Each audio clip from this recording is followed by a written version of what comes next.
Olá pessoal, tudo bem com vocês? Eu espero que de fato esteja tudo bem. Eu sou o José Martins Neto, você está no José Martins Neto Podcast, hoje com o último episódio da nossa série sobre história da África e da valorização da cultura afro-brasileira e indígena. Bom, no nosso primeiro encontro a gente debateu o racismo no que tange à historiografia brasileira.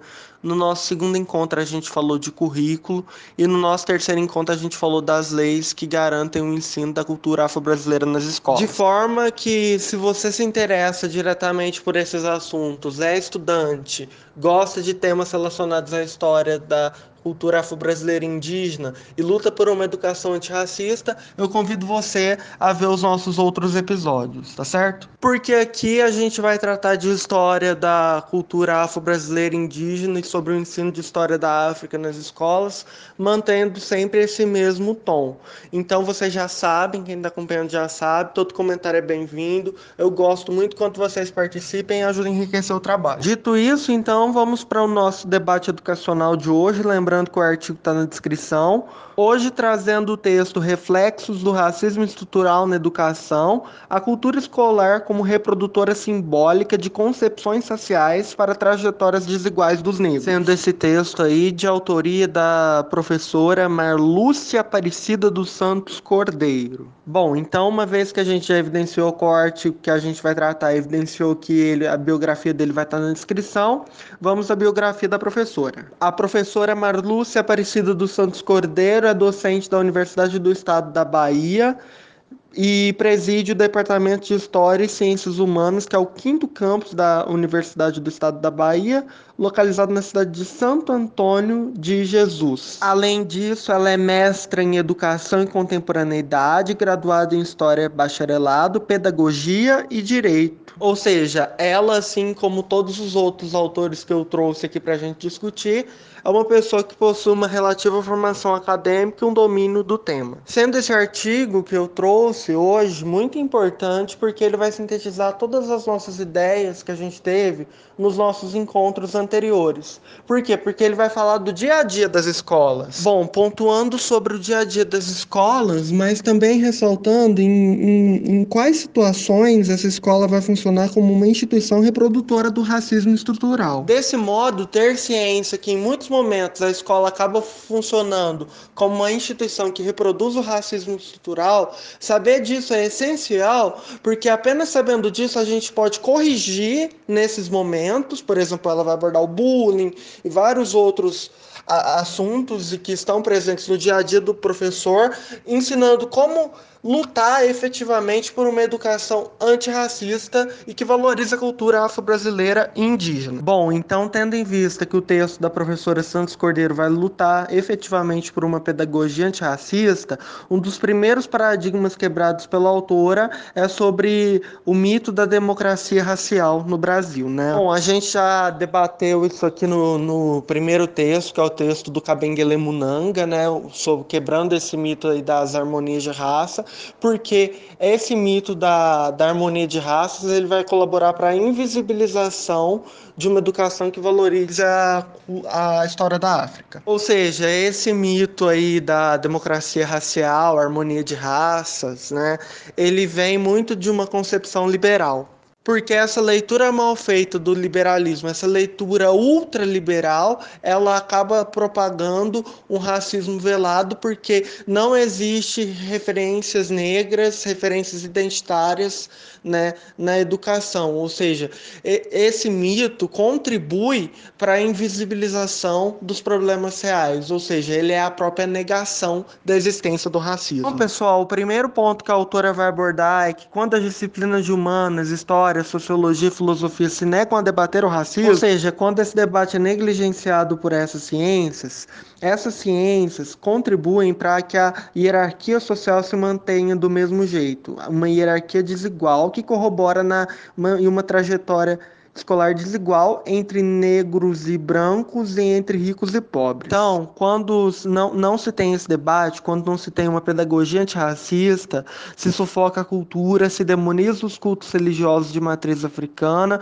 se combate o capital intelectual e a valorização da cultura afro-brasileira e não se afirma as próprias identidades dos alunos, ou seja, isso prejudica o aluno em todas as áreas. Ou seja, quando esse debate é negligenciado, a escola não educa o aluno para ter consciência histórica e para reconhecer as múltiplas diferenças sociais, fazendo com que a escola valorize apenas a branquitude em detrimento das outras etnias, o que corrobora para que esse racismo aconteça de maneira velada. Que esse racismo aconteça de maneira velada e que ele envolva diretamente todos os membros da comunidade escolar. Por quê? Porque um professor que não debate isso em sala de aula não consegue fazer um plano de aula e um plano de ensino que corrobore para uma gestão escolar democrática, fazendo com que a escola perca sua função social e constitucional. Por que que a escola perde parte da sua função social e constitucional? Porque não se está tendo um plano de educação efetivo ali dentro. Não está tendo um plano de educação efetivo, ou seja,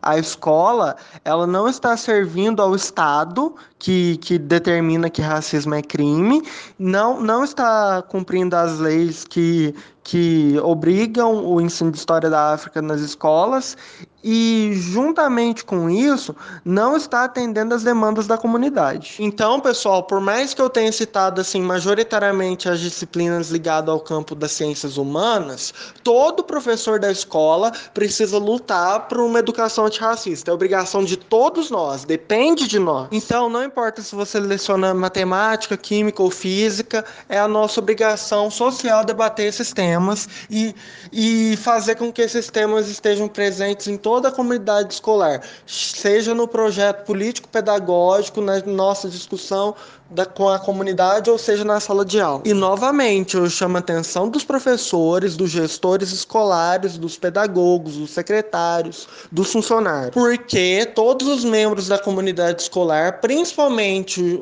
as pessoas que são responsáveis pela formação humana e pela valorização da crítica histórica e da consciência histórica, nós não podemos colaborar para que a escola seja um palco que invisibilize a figura do negro, ou seja, é nossa obrigação ter como foco uma pedagogia antirracista. Bom, uma vez que a autora lembra esse dever aí de todos os membros da comunidade escolar, outro ponto que ela vai chamar a atenção é que a escola não pode ter muitas características uniformizantes. Por quê? Porque uma escola cheia de regras que massifica os alunos, que não reconhece as diferenças dos próprios alunos, age de maneira monocultural. Desse modo, com a escola privilegiando um tipo de cultura moral, um tipo de cultura cívica, você tem a invisibilização intelectual da figura do negro nesse processo. Por quê? Porque você deixa de olhar a partir os seus próprios alunos com uma perspectiva pluralizada e multicultural. Ou seja, a escola deixa de valorizar as múltiplas culturas da comunidade. E quando a escola perde seu elo com a comunidade, nesse sentido, a escola corrobora para que intelectualmente exista no aluno a construção do conceito de raça enquanto uma estratégia que a escola usa para dominar o aluno e valorizar a branquitude. E quando a escola visa por apenas dominar o aluno, seja também jogando só conteúdo nele, formando um decorador de apostila, como se a aula dada fosse a aula estudada hoje, o aluno não pudesse respirar, isso contribui para a desumanização dos próprios alunos, principalmente dos negros. E com uma escola desumanizada, que não valoriza a figura do negro, que não tem uma política antirracista, você acaba perdendo todo o debate político dentro dessa escola. Ou seja, essa escola não tem compromisso com a cidadania e com a formação social dos alunos. Enfim, pessoal, então quando a escola perde o seu caráter de ensino da cidadania, essa escola ela acaba sendo um ambiente de opressão, onde os alunos não têm liberdade para nada, para expressar suas opiniões, seu gênero, sua orientação sexual. Ou seja, a escola ela naturaliza o bullying, o racismo de maneira totalmente velada. Essa naturalização do racismo, por consequência, ela acaba gerando bullying que é feito por alunos e por funcionários de maneira velada, sem falar que nessa escola também se naturaliza a desigualdade social. Por quê? Porque esse ambiente ele é feito e construído para as pessoas ricas, possuindo características opressoras que são patriarcais, que acabam, por sua vez, invisibilizando o negro e toda a história da África e a valorização da cultura afro-brasileira. Ou seja, a escola acaba se tornando um lugar onde não se tem respeito à diversidade e à pluralidade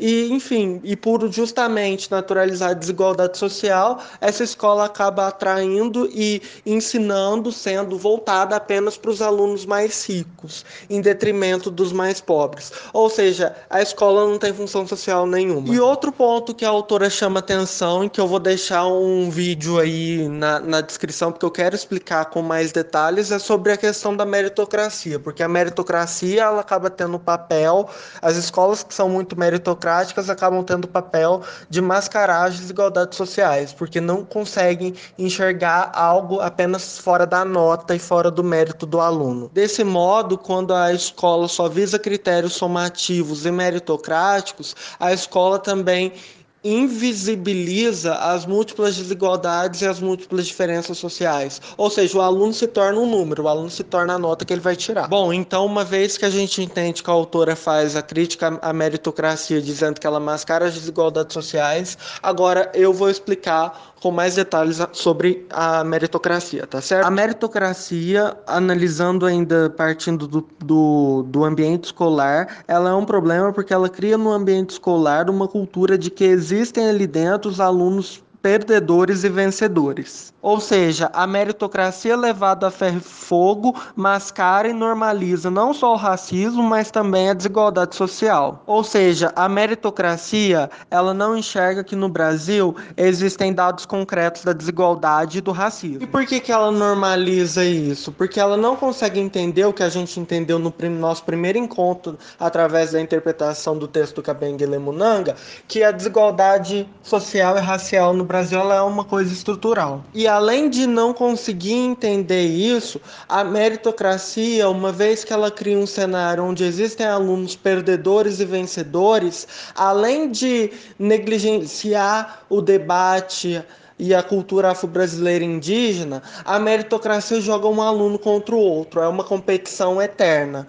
Ou seja, o aluno ele não cresce junto com o outro através de das múltiplas redes de sociabilidade, é ancorado uma competição ali o tempo todo. E uma competição que vai desumanizar o aluno, porque essa competição ela vai ser vislumbrada apenas sobre critérios somativos, ou seja, vai acontecer ali dentro uma tirania do mérito. Ou seja, o lado que a escola possui, o lado social, o lado humano, vai ser completamente ignorado nessa tirania do mérito e nessa meritocracia levada a ferro e fogo. Sem falar, pessoal, que existem vários porquês de que essa tirania do mérito não dá certo. Um exemplo disso é o fenômeno político do coronelismo. Porque o coronelismo, direitos como a herança, o homem cordial, que é o homem que, enfim, usa o Estado para suas causas próprias, a filha de militar que ganha pensão apenas por existir, tudo isso garante que o Brasil seja um cenário ainda vital de desigualdade social e desigualdade de oportunidade. Ou seja, pessoal, esse discurso meritocrático não pode ser levado a ferro e fogo, porque ele mascara as desigualdades sociais. Cria um ambiente de instabilidade onde os alunos são jogados uns contra os outros e nisso a escola acaba perdendo a sua humanização, seu caráter humano e social. Por quê? Porque a meritocracia acha que é uma questão de mérito, e é isso, entendeu?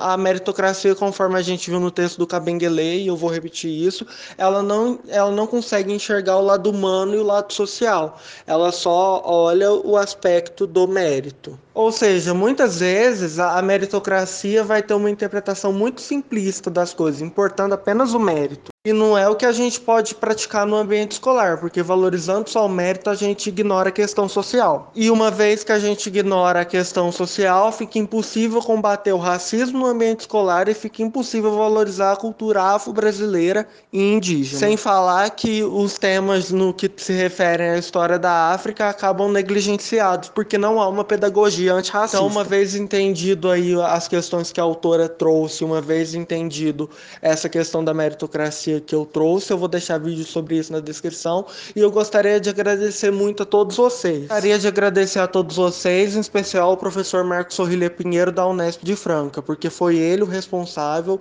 foi ele que pediu para a gente na disciplina de História da África, para que a gente fizesse produtos audiovisuais para compartilhar com o público.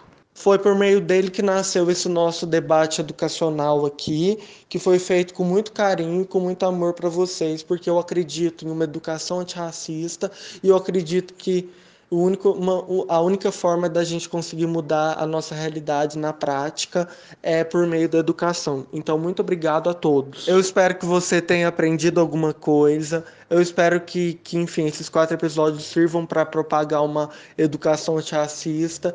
Enfim, gente, muito obrigado a você que me ouviu até agora. Eu espero que você tenha gostado daquilo que ouviu e a gente se vê numa próxima oportunidade. Um grande abraço.